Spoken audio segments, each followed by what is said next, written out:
Camille Hall here with On Location Memphis News to give you the national and local headlines of what's breaking in the entertainment industry today.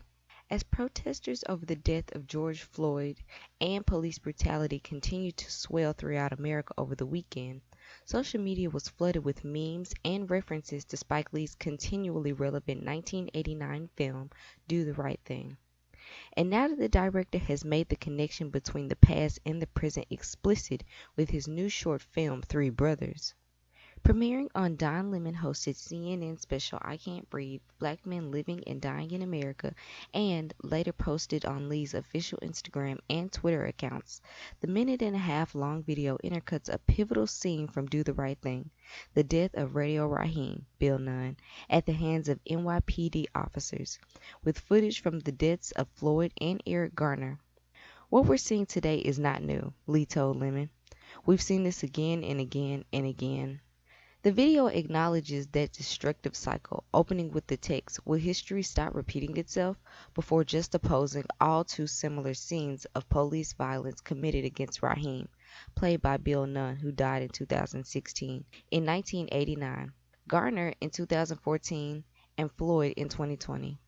Raheem's death in Do the Right Thing instigates a protest that turns destructive after Mookie, played by Lee, throws a trash can through the window of the neighborhood pizza joint owned by Danny Aiello's character Sal. At the time of the movie's release, prominent media columnists and critics infamously chastised Lee for potentially sparking real-life violence. People said that my Do the Right Thing film was the cause of riots back in '89, Lee reminded Lemon on CNN in a discussion over the root causes of the current protest. Do the Right Thing has endured for 3 decades and counting as one of the most prescient and potent meditations on the troubled history of American race relations, and the premiere of Three Brothers only reminded people of the movie's lasting power.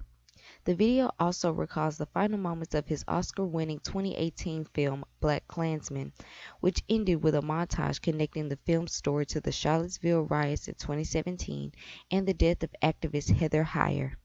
"I think that with this crazy news cycle, stuff gets forgotten," Lee told Yahoo Entertainment 2 years ago. "I don't want people to forget the life of Heather Heyer. I don't want people to forget this act of homegrown American terrorism that murdered Heather Heyer. You can't forget that stuff." Three Brothers is the second short film that Lee has premiered online recently. Last month, New York, New York, his tribute to his hometown, went viral. And June 12th brings the release of his latest full-length feature, The Five Bloods, debuting exclusively on Netflix. The film will reportedly feature a character that viewers wouldn't expect to see in a Spike Lee joint, an African-American Donald Trump supporter. "My mother taught me at an early age that black folks are not a monolithic group," Lee recently told the New York Times.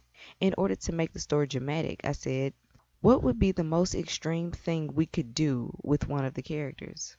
In the same interview, Lee also made it clear that The Five Bloods, like Three Brothers and Do the Right Thing before it, is making a larger point. All of us, and the humanity as a whole, have to learn to think about more than just ourselves. He echoed those thoughts on CNN, noting the diverse makeup of the protesters currently in the streets. "This stuff is diverse. I'm seeing a whole lot of white people out there who are joining with us in the show of our displeasure with this country. The reason why people are out is because black people are being killed left and right."